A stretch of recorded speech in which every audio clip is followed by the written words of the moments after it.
દાહોદના કતવારા ગામેથી ખાતરનો જથ્થો ઝડપાયો છે। 2 પિકઅપ વાનમાંથી ઝડપાયું છે ખાતર। મધ્યપ્રદેશ લઈ જવાતું હતું ખાતર અને 150 થેલી ખાતરનો જથ્થો જપ્ત કરાયો છે।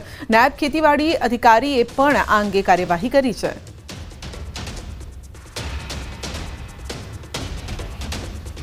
મધ્યપ્રદેશની ગાડીનો માલ છે ને એ લગભગ આપણે પીપળોદ આજુબાજુથી ભરવામાં આવેલો છે એવું લાગી રહ્યું છે પ્રાથમિક રીતે, અને એ ખેડૂતોને ઊંચા ભાવે બોર્ડરના વિલેજીસમાં વેચવા માટે લઈ જતા હોય એવું લાગી રહ્યું છે।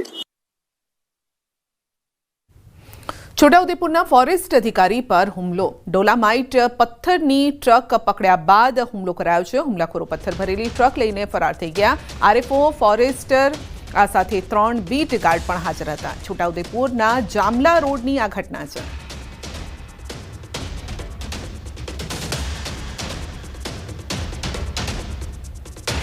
પંચમહાલના મોરવા હડપમાં આધેડનું ડૂબી જતા મોત થયું છે। કસનપુર પાનમ નદીમાં સ્નાન કરવા ગયેલા આધેડનું ડૂબવાથી મોત થયું છે। જેઠાભાઈ બામણિયા નામના આધેડનો મૃતદેહ બહાર કઢાયો। 3 કલાકની ભારે જહેમત બાદ ગોધરા નગરપાલિકા ફાયર બ્રિગેડે મૃતદેહ બહાર કાઢ્યો હતો। આધેડના આકસ્મિક મોતને લઈને પરિવાર પણ શોકમાં છે। મોરવા હડપ પોલીસની ટીમ ઘટના સ્થળે પહોંચી છે।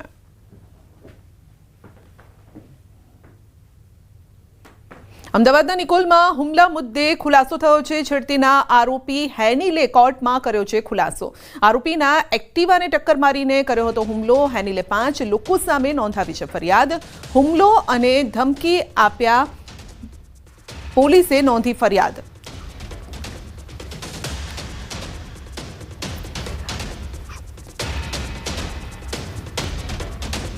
અમરેલી જિલ્લા જેલમાં 15 વર્ષથી આજીવન સજા ભોગવી રહેલા 5 કેદીઓને મુક્ત કરવામાં આવ્યા છે। તો કેદીઓની સારી વર્તણૂકના આધારે ગૃહ વિભાગે 5ને મુક્તિ આપી છે અને રાજ્ય સરકારના માનવતાવાદી અભિગમ હેઠળ આ પગલું લેવામાં આવ્યું છે। કેદીઓ જેલ મુક્ત થતા કેદીઓના પરિવારજનો બહાર મળવા માટે ઉમટી પડ્યા અને જે સમયે ભાવુક દ્રશ્યો પણ સર્જાયા હતા। આજે અત્રેની અમરેલી જિલ્લા જેલ ખાતેથી પાકા કામના 5 કેદીઓને વહેલા જેલ મુક્ત કરવામાં આવેલ છે। તેમજ વહેલા જેલ મુક્ત થતા 5 પાકા કેદીઓને હું જણાવું છું કે તેઓ સમાજમાં એક સારા અને સાચા નાગરિક બનીને પુનઃસ્થાપિત થાય એવી અમને સુવિધા પાઠવું છું। સુગર ફ્રી સ્કૂલ મિશનની શરૂઆત થઈ છે। ડીઓએ મિશનની કરાવી છે શરૂઆત। વાડજની એન્જલ સ્કૂલથી આ મિશનની શરૂઆત કરાઈ છે। તો શાળામાં ડોક્ટર આપશે હેલ્થ ટિપ્સ। દરેક શાળામાં દર અઠવાડિયે હેલ્થ ટિપ્સ આપશે। તો એમએલએ હર્ષદભાઈ અને જીતુભાઈ હાજર રહ્યા હતા। જ્યાં આ અવેરનેસની સ્વાભાવિક જરૂર છે, જ્યાં દીકરાઓને મારું શું અને મારે શું એવું કંઈ કલ્પના ના હોય, ત્યારે એને એના સ્વાસ્થ્ય માટે આગામી સમયની અંદર સરસ મજાનું માર્ગદર્શન આપીને પ્રેરિત કરવા માટેનો આજનો આ પ્રયત્ન છે કે રામ સેતુની ખિસકોલી બનવાના ભાગરૂપે અમદાવાદ શહેરની તમામ શાળાઓમાં મારા ડૉક્ટર ગુરજીત પરમાર અને એમની સમગ્ર ટીમ ઓનલાઈન માધ્યમથી અમદાવાદ શહેરના બીજા નિષ્ણાત ડૉક્ટરો પણ જોડાશે। દર અઠવાડિયે 15 મિનિટ જેટલું બાળકોને હેલ્થમાં માત્ર ફિઝિકલ એવું જ નહીં, ફિઝિકલ અને મેન્ટલ વેલનેસ માટેનું આખું એક કાર્ય શરૂ કરવામાં આવેલું છે। મહેસાણા દૂધસાગર ડેરી દ્વારા અદ્યતન ટેકનોલોજી વિકસાવવામાં આવી રહી છે। દૂધસાગર ડેરી દ્વારા નવી ટેકનોલોજી એમ્બ્રિયો ટ્રાન્સફર થકી નબળા પશુમાંથી આવનારું પશુ તંદુરસ્ત થશે। એટલે કે તે જેને જન્મ આપશે તે નબળું નહીં હોય। એમ્બ્રિયો ટ્રાન્સફર ટેકનોલોજીથી કૃત્રિમ બાળક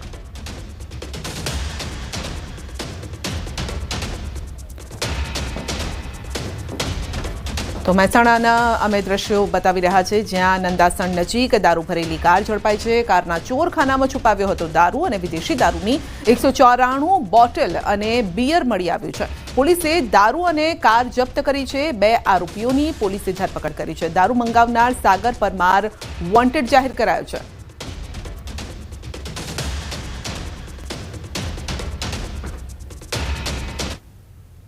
સુરતમાં ગેસ ચોરીના રેકેટનો પર્દાફાશ થયો છે। ગેરકાયદેસર કનેક્શન મેળવીને કરાતી હતી ચોરી અને પાઇપલાઇનને નુકસાન કરીને ચોરી કરતા હતા। 43 લાખની ચોરી કરનાર 2 લોકોની ધરપકડ કરાઈ છે। ગુજરાત ગેસ કંપની દ્વારા નોંધાવી હતી ફરિયાદ અને ગેસ લાઇનમાંથી ગેરકાયદેસર કનેક્શન તેઓ મેળવતા હતા।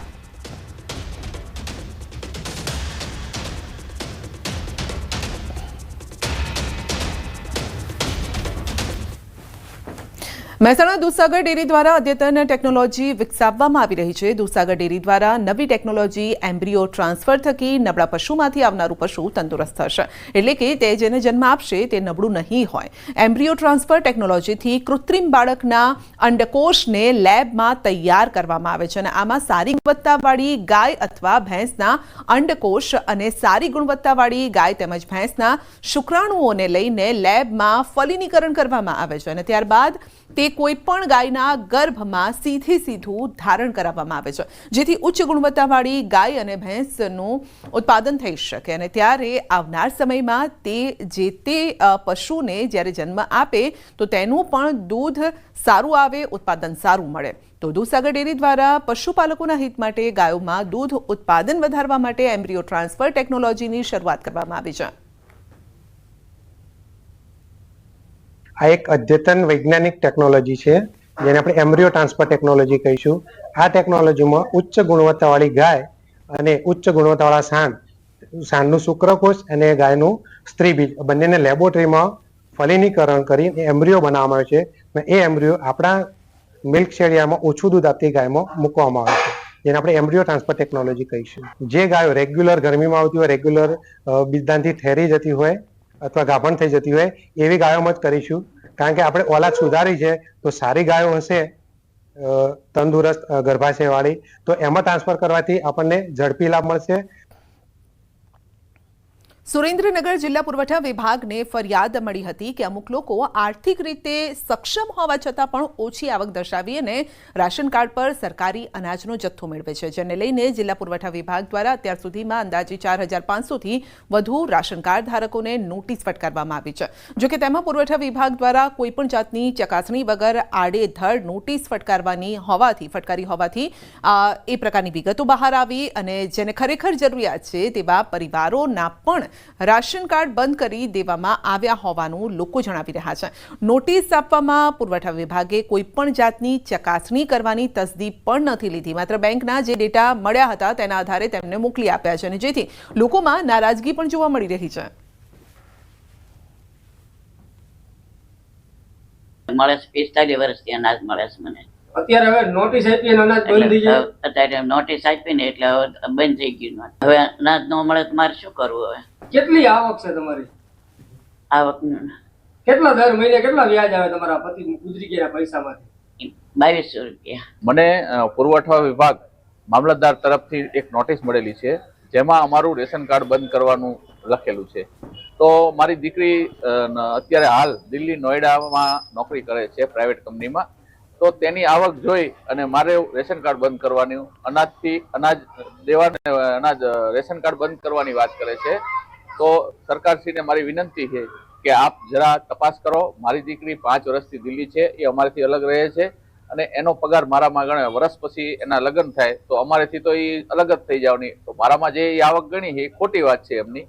અલગ અલગ માપદંડો જેમ કે 6 થી 12 મહિનાથી સાયલન્ટ રેશન કાર્ડ ધારકો, 12 મહિના કરતાં વધુ સાયલન્ટ રેશન કાર્ડ ધારકો છે, પછી જેમની આવક એન્યુઅલ ઇન્કમ એન્યુઅલ વાર્ષિક આવક છે 6 લાખ કરતાં વધુ છે, પછી જેમનું વાર્ષિક ટર્નઓવર છે એ 25 લાખ કરતાં વધુ છે વગેરે જેવા વિવિધ માપદંડોના આધારે જે NFSAનો લાભ મેળવે છે એવા રેશન કાર્ડ ધારકોનું હાલ વેરિફિકેશનની કામગીરી અત્રેના જિલ્લામાં ચાલુ છે.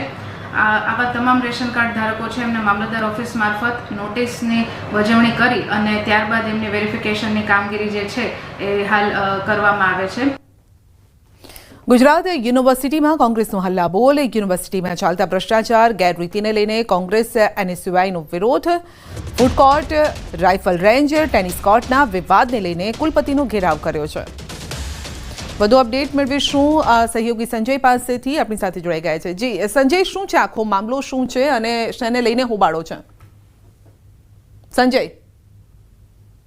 સંજય અવાજ પહોંચે છે?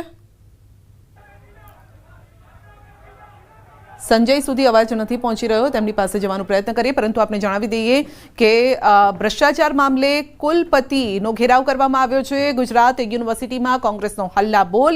યુનિવર્સિટીમાં ચાલતા ભ્રષ્ટાચાર, ગેરરીતિને લઈને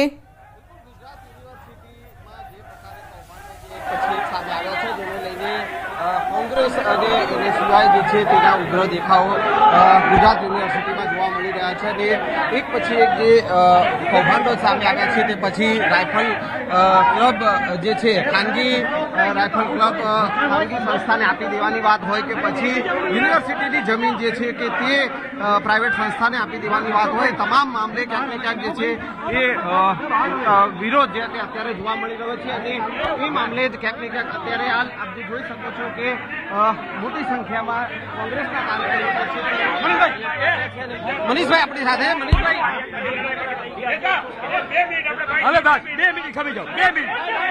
સંધ્યા જે છે કે અત્યારે હાલ આપ જે જોઈ શકો છો કે મોટી સંખ્યામાં જે ઉગ્ર દેખાવો કે એને સિવાયના જોવા મળી રહ્યા છે. આઈજી આપણી સાથે.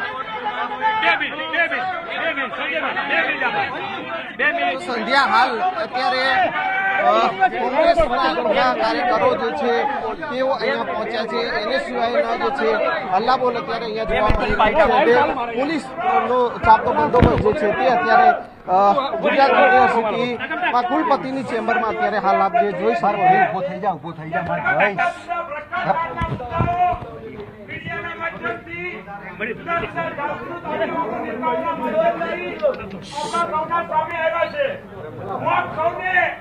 આજે આપણે કયા મુદ્દા ઉપર રજૂઆત કરવા આવ્યા છીએ?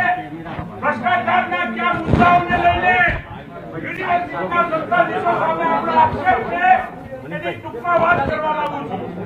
મિત્રો, 2024માં ગુજરાત યુનિવર્સિટી પાસે જૂન મહિનામાં 240 કરોડની એફડી હતી. 2024માં જૂન મહિનામાં ગુજરાત યુનિવર્સિટી પાસે 240 કરોડની એફડી હતી. આજે 90 કરોડની છે. વર્ષની અંદર 150 કરોડની એફડી કેમ તોડવામાં આવી એનો જવાબ લેવા માટે આપણે આજે ગુજરાત યુનિવર્સિટી ખાતે આવ્યા છીએ. આ સાથે બીજા મુદ્દાની વાત કરું કે ગુજરાત યુનિવર્સિટીનું કન્વેન્શન સેન્ટર 22 કરોડ રૂપિયામાં બન્યું. વર્તમાન કુલપતિ એનું રિનોવેશન કરાયું. આ રિનોવેશનનો ખર્ચો 40 કરોડ જેટલો આવ્યો. તમે સાયકલ લો, સાયકલમાં પંચર પડે, મોટું પંચર